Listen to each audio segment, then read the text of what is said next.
Clay Dooley Tire and Auto, Tapman's Towing, and Bryant Industries. This is Weathering the Storm on WCIA 3.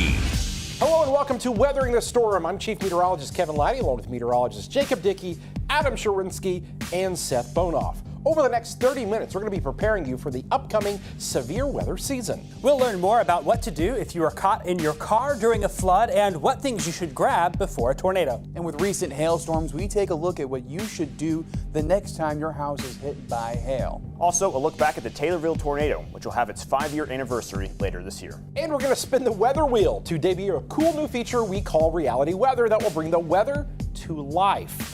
But first, let's talk about wind turbines and the interference that those are causing with Doppler radar. As a result, the Weather Service is asking for your help so they can better see what's going on with storms. A push for more green energy across Illinois has wind farms popping up everywhere. But for meteorologists, some wind farms are creating a challenge when it comes to reading Doppler radar. Take a look at this radar example in northern Macon County taken just this week. That isn't rain, it's turbulence being picked up by the Doppler, causing this false return, making it look like there's a storm when in fact there isn't. So what really causes this? Okay, so here's the problem. We've got the Doppler radar. It's normally sitting on a radar beam that's hitting precipitation, hailstones. And now we've got wind turbines spinning around in parts of central Illinois. It's creating a turbulence above those wind turbines. And then we get this false radar data that's returned back. And that's the stuff that we're seeing on radar that actually is not a storm. James Otten, a meteorologist at the National Weather Service in Lincoln, explains how these turbines are impacting the radar. Especially when they're closer to the radar. As they're further away, we don't see the impact because the radar beam's already well above the wind farm itself and the turbulence that it generates. But as they're closer in, such as like Macon County, especially Logan County, DeWitt, McLean, Tazewell, that's where the disruption really is the greatest, and that's where we want to focus and put more spotters in those areas so they can tell us what's going on in those areas we can't see. Now, a spotter is someone trained to see what's going on at ground level of a storm. Then that info can be relayed back to the National Weather Service for faster and better warnings. Tim Wright has his eyes on the storms. He's a storm spotter in Macon County. It's really important to have the individuals out on the streets. Storm spotters can actually go out, position themselves safely, and we can see the storm actually before it affects in a community. Each spring they conduct spotter training classes for free to get those eyes on the storms. But it's not just about knowing the difference between a wall cloud and a shelf cloud. We want them to be safe while they're doing this because they're volunteers, they're not getting paid, but we want them to provide good information because their information can lead to a better response. Just a few more spotter training classes remain for this year. If you're interested, head to our website, WCIA.com, for a list to see how you can attend. 5 years ago, one town sent out storm spotters ahead of what became one of the biggest disasters they've ever faced. Meteorologist Jacob Dickey went to Taylorville to hear more about that day. Started it like any other day. Got my squad car, went out to work the road. I was off.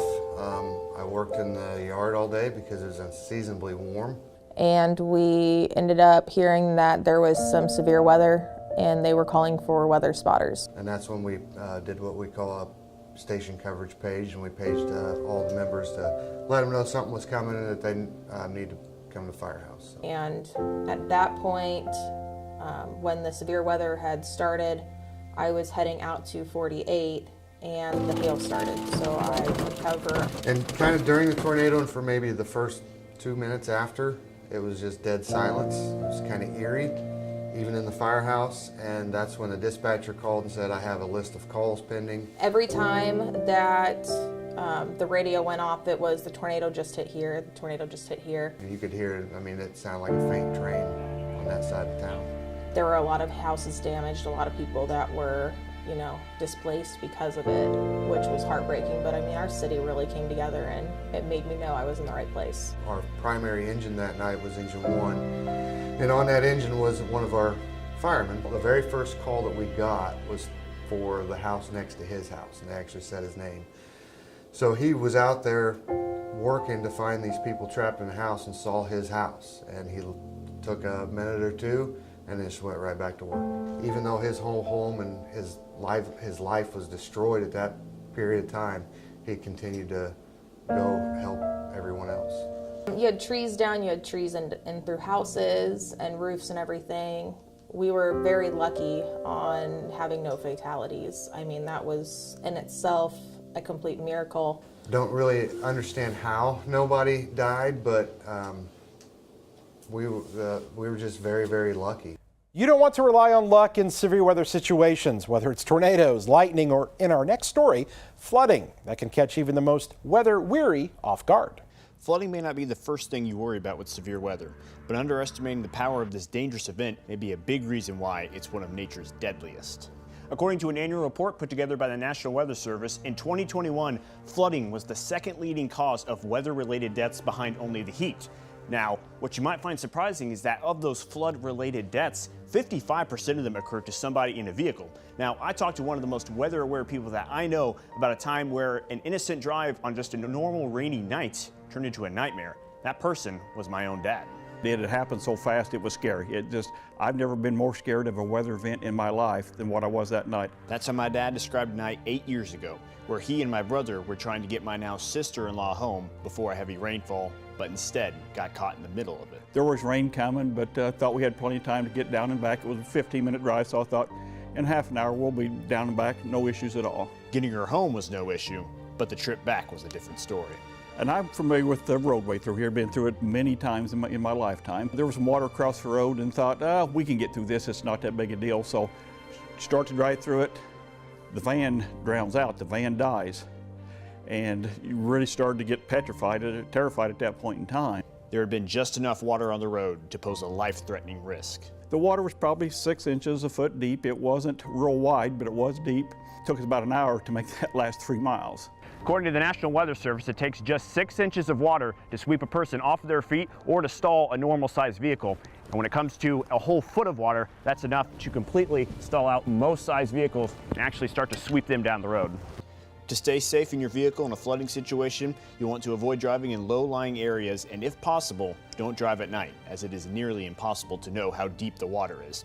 If your vehicle starts to become submerged in floodwaters, evacuate by getting out from the side windows. But to avoid being put in that situation, turn around, don't drown.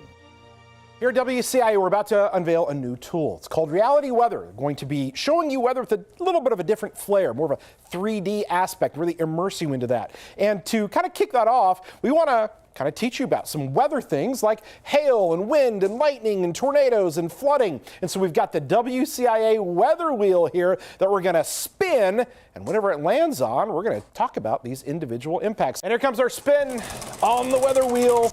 Which one of these are we going to highlight first? Let's see. Let's show you flooding. So let's talk about how floodwaters can really impact you, whether you're just standing or in a car. So here's what we're talking about. Debuting our Reality Weather. So here's the studio you see all the time. Behind me, we've got the water out here on the roadways starting to come up after a very heavy thunderstorm. And there it is, even on our screen, and whoa, a crack opened up.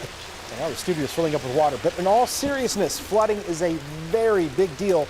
Don't take it for granted. 6 inches of fast-moving water can carry an adult away. 12 inches can carry most cars away, and I'm even talking those large trucks and SUVs.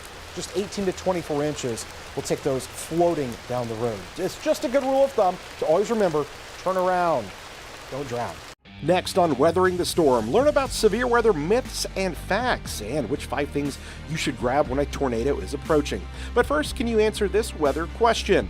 Between 1950 and 2020 in Illinois, which month receives the highest number of tornadoes? We'll have the answer after the break.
Weathering the Storm continues here on WCIA 3. You may have been told in the past severe weather tips that are supposed to keep you safe.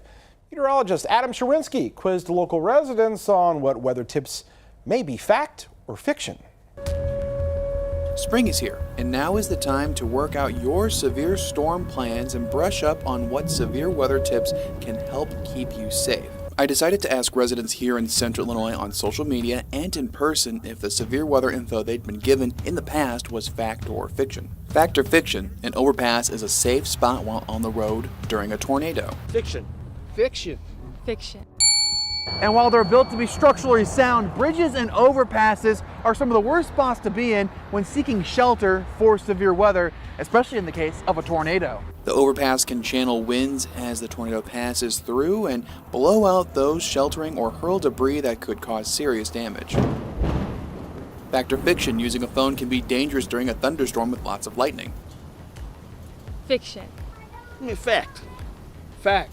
That's kind of a trick question. When it comes to corded phones like this one right here, a charge can go through the wiring here and end up on the other end of the phone here. So this one's not quite as safe of an option. But when it comes to your cell phone, as long as you yourself are in a safe space during an intense electrical storm, then it's okay to use. Fact or fiction, you should not take a shower or bath during a thunderstorm. Fact. Fact. Fact. It's not recommended to take a shower or a bath during a thunderstorm, and staying away from plumbing in general is a good rule of thumb. Even your faucet with the metal piping and with the water can conduct electricity, making them dangerous during lots of intense lightning. All right, thanks, Adam. Now let's throw things over to Jacob to spin the weather wheel. Yeah, we'll give it a round here. Again, we've got on the wheel hail, lightning, flooding, and tornado. Landing on tornadoes, we'll learn more about how tornadoes are rated based on the damage they produce. Now, the National Weather Service will rate tornadoes based on the damage that occurs. We can't look at a tornado that forms in front of us and tell you how strong it is. Now, that might look like a strong tornado. It's the damage left behind that we'll survey to determine just how strong it was. That survey is using the Enhanced Fujita scale, the EF scale, rated from 0 to 5 to tell us the strength of a tornado.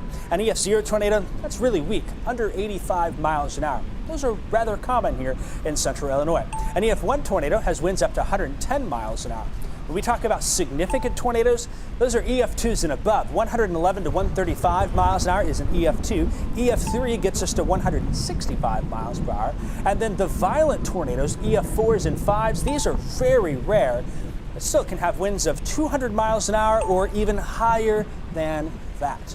To find out more about the tornado scale that we use to rate them, as well as what happens when tornadoes are spotted but no damage occurs, head on over to our website, WCIA.com.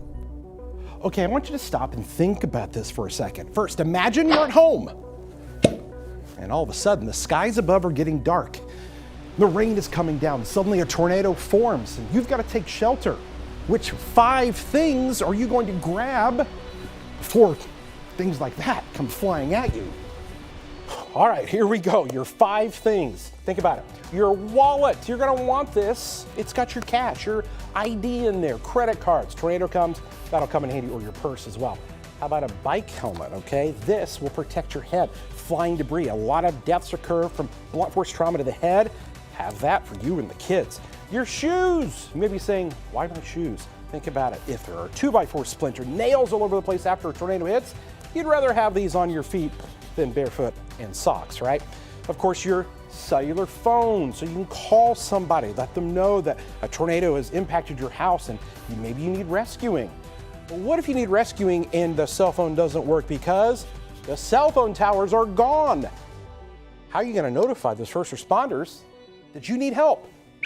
Right here. How about a whistle? They will hear that. I know you just did. This will come in handy as well if a tornado hits your home.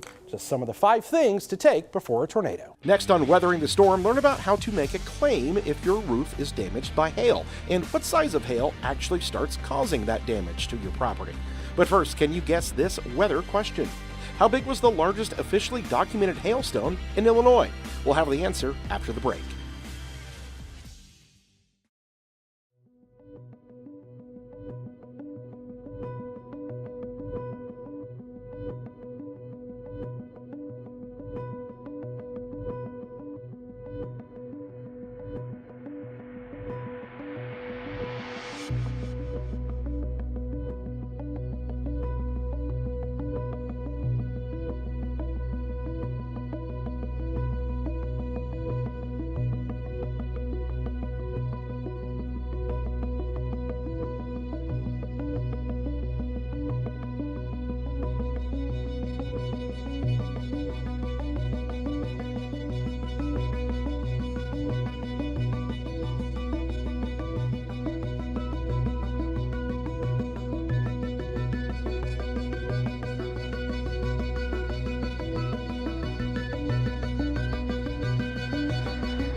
Hail can be dangerous and damaging to property. Meteorologist Adam Sherwinski went to Mahomet to find out what homeowners need to know when looking to get repairs done after a hailstorm hits. Last year, a storm brought a tornado to Leroy and left our studio flooded. The same storm also brought hail damage to parts of Mahomet. It caused roofs in multiple neighborhoods in need of repair or replacement. Homeowner Michael Tilford was one resident that needed work done to his roof and even his car. The next day, first thing I looked at was my car that sits outside, and I noticed a number of dents. And then I thought, well, maybe I ought to get the roof checked. Aaron Collins is with Insurance Providers Group of Mahomet. He recommends a process homeowners should go through. After a storm moves through, we recommend that homeowners try to do some, quick, safe, self-assessment, kind of take a look at their property. This can include taking pictures of damaged features around the home and even of hail itself, as long as it's safe to do so. Collins also recommends talking with a reliable contractor and your agent in tandem. It doesn't matter too much. Sometimes your agent can help direct you on what contractors to work with. But there also is that element of being sure that you actually have a claim before involving your insurance company. Some of the things adjusters and roofers look for are missing or broken shingles and gutters, leaks, dented vents, and even siding, window, deck, and fence damage. Collins warns homeowners to be aware of what their policy covers. The other thing we always advise is to not sign any type of contract with a roofing contractor before you've spoken to your agent. For Tilford, he's glad that he was able to get his roof ready before the colder weather set in. It's a relief, and I'm glad that I have insurance, and I will, of course, maintain that relationship with my local agent. That's been so important. All right, now Seth is up for another spin at the weather wheel. All right, Kevin, let's take a look at which one I end up with here. We got 4 really different types of weather, each which carry their own separate impacts. Let's take a look at which one I end up with, and it looks like it's going to be hail. So hail comes in all sorts of different shapes and sizes. We're going to take a look at those and how each one of those has a different impact. So to start our discussion with hail sizes, we'll begin with the very smallest, which actually don't even require a severe thunderstorm to be seen. And these can come in the size of a pea, mothball, penny, all the way up to the size of a nickel. Now, with these hail sizes, we're typically not worried about damage outside of some small dents and scratches. If we go up the chain, though, now we start to talk about hail that can only be seen in severe thunderstorms. These range in diameter from about 1 to 2 inches. That's about the size of a quarter, ping pong ball, golf ball, all the way up to the size of a hen's egg. Now we're talking about harm to crops, dents to vehicles, damaging of housing, even causing injury. Now up to our rarest but by far most impactful hail sizes. These come from 2.5 all the way up to 4.5 inches. That's when you can really start to see some damage done. That comes in the size of a tennis ball, baseball, softball, all the way up to a grapefruit. These can shatter windshields, tear up houses, and can potentially even be deadly. It could fall at speeds of over 100 miles an hour. That'd be like taking a fastball from a major league pitcher. Whoa! Now, we have seen hail this size before in the WCIA viewing area, 4.5 inches all the way back in 2003. So that is a visual look at your hail sizes. Coming up on Weathering the Storm, learn about new features we've launched on our website for you to use. And also, what causes lightning to form? But first, can you guess this weather question? In what year did the Midwest experience catastrophic flooding that halted barge traffic on the Mississippi for nearly 2 months? We'll have the answer after the break.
Our brand new suite of products you can find online at WCIA.com. It's pretty impressive. Meteorologist Jacob Dickey is going to give you kind of a behind the scenes look at some of the new stuff we have launched. Do you have a cell phone nearby? Open it up, take your camera and scan that QR code right there. That way you can follow along to see some of our new digital content we've created to provide you better weather information online so you can stay safe and informed ahead of the storm. At the top of our homepage, you can access many new features and the drop-down menu to help you know what the weather is doing right now and in the future. Our WCIA3 Weather Map Room is a great all-in-one place to find current conditions, see up-to-date radar loops, get local forecasts, and even find future track data. If you enjoy Kevin's Water Tower weather, you can also see every water tower forecast every day on our Water Tower weather page. From Cooks Mills to Ashcombe and from Niantic to Sidell, we've got your local water tower weather available every day at the click of a button. We also provide new daily forecast updates online with hyperlocal forecasts now available for areas surrounding Champaign-Urbana, Danville, Decatur, Effingham, Mattoon, Charleston, and Springfield. And most importantly, when severe weather threatens, we'll activate the WCIA3 Severe Weather Center as a one-stop shop to find streaming severe weather coverage, get the latest severe weather information, and provide you with resources to prepare for storms before they arrive. Spend a little time on our website, WCIA.com, to see some of these new great resources we've designed for you in mind. Thanks, Jacob. Well, let's do one last spin at the weather wheel with Adam. Hey, thanks there, Kevin. Let's give it a spin and see what hazard we land on here. We've got flooding, lightning, tornadoes, and hail as well. Let's see which one we get here with this. It landed on lightning, which means we're going to talk about lightning and lightning safety. When it comes to thunderstorms, those can be dangerous whether they're severe or sub-severe. Lightning is always a hazard with thunderstorms, and you can see this thunderstorm I have right with me. It's not producing any lightning until it starts to make that connection. The change between positive and negative charges, that is what causes lightning to strike. Kind of like static electricity, but on a larger scale. You can see that the tallest things, aside from me, are these trees. That connection is made. You get the change from positive to negative charges. The interchange right there, that's how you get a lightning strike.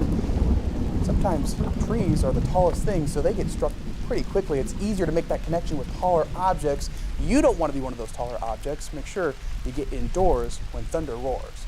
That wraps up our show for tonight. Thanks so much for joining us. As always, you can find out more about all of these stories online at WCIA.com. Don't forget to follow us on all of our social media pages as well. And download our weather app so you're prepared before the next storm arrives. All right, again, thanks for watching. Stay weather aware. Keep an eye to the sky. Have a good night. This has been Weathering the Storm on WCIA3. Brought to you by Clay Dooley Tire and Auto, Tatman's Towing, and Bryant Industries.